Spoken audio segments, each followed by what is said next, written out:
tersembunyi daripada daripada pengawasan. Nggak ada yang bisa tersembunyi.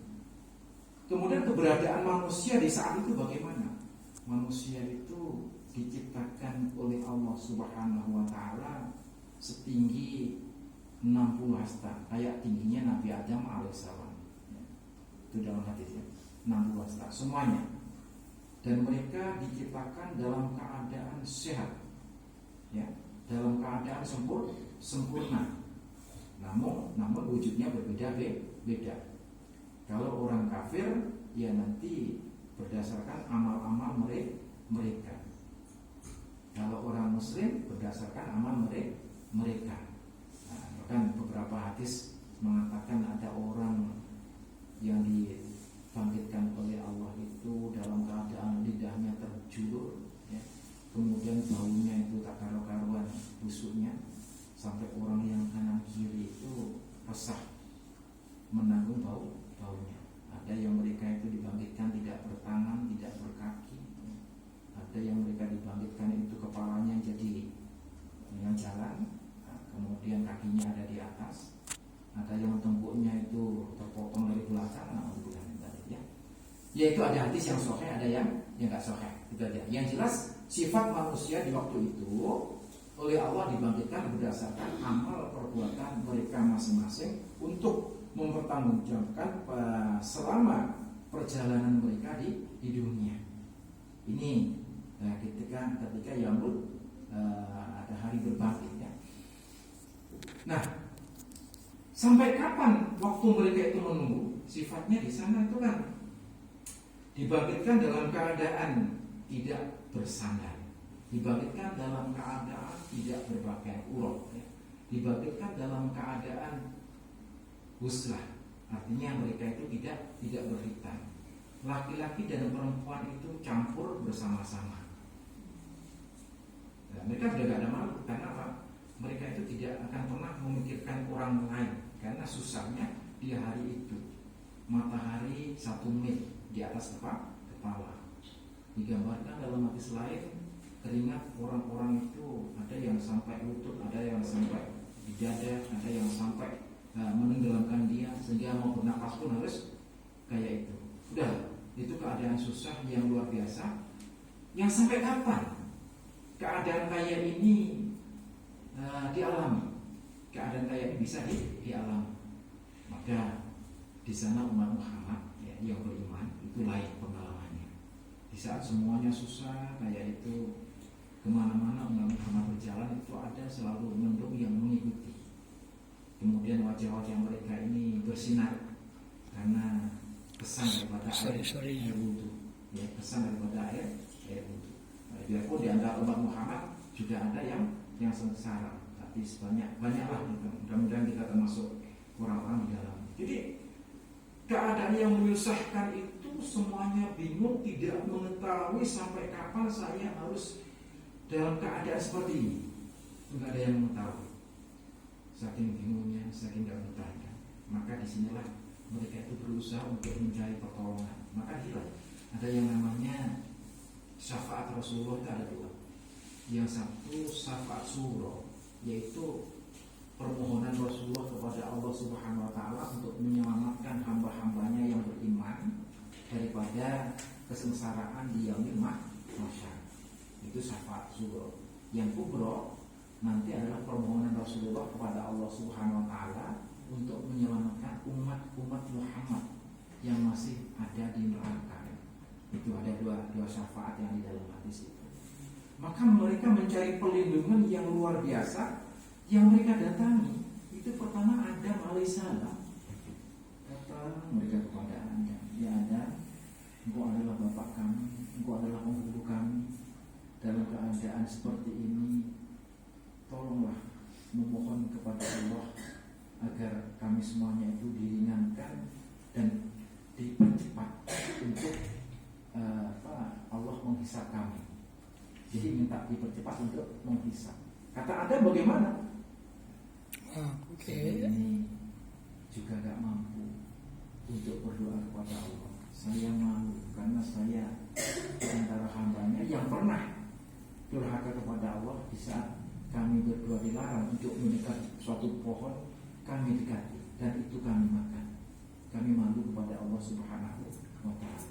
Loh, Adam itu masih mengakui dosanya kayak itu, padahal dia seorang nabi di saat kesusahan seperti itu. Kemudian Adam memberikan nasihat, coba datang kepada Ibrahim alaihissalam. Mereka sudah nggak tahu lah berapa lama waktunya, mulai awal sampai akhir, dari golongan jin, golongan manusia, semuanya berkumpul termasuk malaikat ya.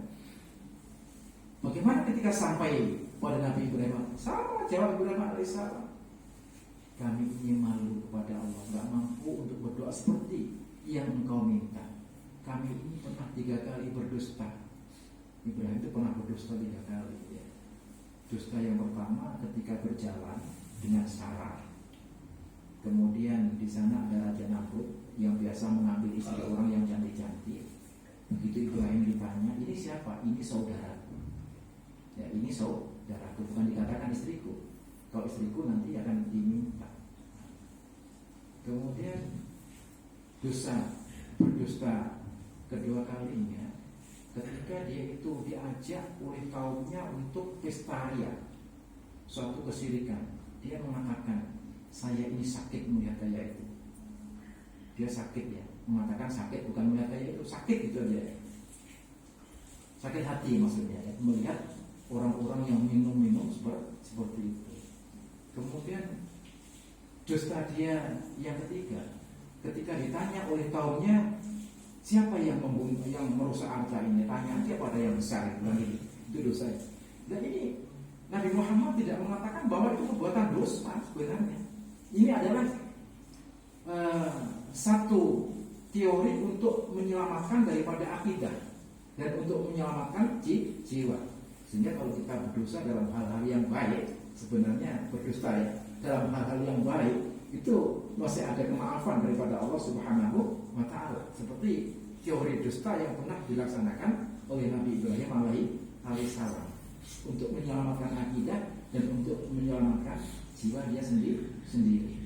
Nah, kita tinggal menilai aja lah dalam bentuk apa kita harus berdusta. Nah, belajar. Padahal jujur dia tambah sengsara malah. Misalnya kita ikut berperang, kemudian kita ditangkap oleh musuh. Di sana itu musuh bertanya, di mana kelompok kamu bersembunyi? Apakah kita harus jujur? Oh, di sana. Itu kan khianat namanya ya.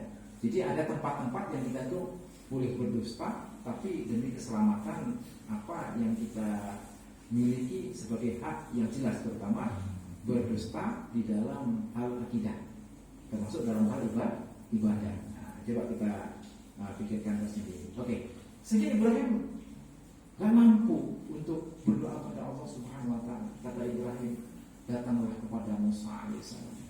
Barangkali dia mampu untuk memohonkan keringanan kepada Allah Subhanahu wa ta'ala. Datang mereka tak tahu berapa tahun ya kepada Musa. Sudah mereka datang kepada Musa, apa kata Musa? Saya malu untuk berdoa kepada Allah. Saya itu pernah membunuh manusia ya, pernah membunuh sesama manusia. Coba datang kepada Isa alaihissalam. Jawab Isa sama, saya itu malu. Hamba-hamba Allah sebagai umat saya itu menjadikan saya sebagai Tuhan ya. Menjadikan saya sebagai Tuhan. Maka yang terakhir Nabi Isa alaihissalam memohon untuk datang kepada Kanjeng Rasulullah Shallallahu Alaihi Wasallam. Maka tahu kesengsaraan seperti itu, Rasulullah sudah tidak basa-basi untuk menolong hamba-hamba Allah yang beriman. Mereka langsung berdoa kepada Allah Subhanahu wa ta'ala dengan sujud yang sangat lama, yang sujud itu tidak pernah diucapkan oleh nabi-nabi terdahulu. Sampai saking lamanya sujud, Allah sendiri yang menyuruh kepada Rasulullah, "Hei Muhammad, angkat kepalamu, mintalah apa yang kamu minta akan saya kabulkan. Mohon izin jadi pensyafaat, menolong saya akan izinkan engkau jadi pensyafaat." Maka Nabi kita itu bermunajat kepada Allah, sehingga dalam keadaan seperti itu dimulailah oleh Allah Subhanahu wa ta'ala perjalanan di mahsyar itu untuk manusia menuju ke alam hisab. Ini dimulai oleh Allah Subhanahu wa ta'ala. Tapi itu bukan sesuatu yang mengenakan, karena di yaumul hisab itu juga hal yang sangat berat di sana. Ya. Jadi ini semuanya Bapak Ibu, satu perjalanan yang memang nanti akan kita hadapi pada yaumul mahsyar. Kita wajib yakin, karena hal yang saya sampaikan itu ada dasar Qur'annya yang ada dasar hadisnya. Ya. Kalau masalah perjalanannya nanti yang sesungguhnya bagaimana, kita serahkan kepada Allah Subhanahu wa Ta'ala. Yang jelas sekarang kita sudah ada keyakinan kalau ini suatu hari jadi kisi-kisi kita, menjadi peta kita untuk menuju kehadirat Allah Subhanahu wa Ta'ala. Ini adalah satu hal yang menguntungkan, karena Rasulullah sudah memberitakan dan Al-Quran sudah memberitakan, dibanding orang yang tidak beragama, orang yang tidak punya pengetahuan. Ketika nanti dibangkitkan dalam keadaan kayak itu, mereka cuma ingin kembali ke dunia, padahal sudah tidak ada jalan untuk kembali ke dunia. Baru dibangkitkan, mereka pun sudah kaget. Qalu ya wailana man ba'atsana min marqadina hadza ma wa'ada rahmanu wa sadaqa mursalin. Celaka, siapa yang membangkitkan saya ini? Mereka kaget ketika dibangkitkan, karena di dunia mereka sudah tidak percaya dengan hari kebangkitan, apalagi perjalanan sesudah hari kebangkitan. Nah, Bapak Ibu yang dirahmati Allah Subhanahu wa Ta'ala, jadi di hari kebangkitan ini, kalau ada beberapa hal yang memang kita dengar dari cerita-cerita yang lain ataupun sesuatu yang kita katakan masih ragu tentang hal yang ada, yang kita bicarakan sama-sama di sini, nanti biar jelas. Insya Allah saya sudah banyak baca banyak hadis tentang hal hari kebangkitan ini yang membahas ini. Ya,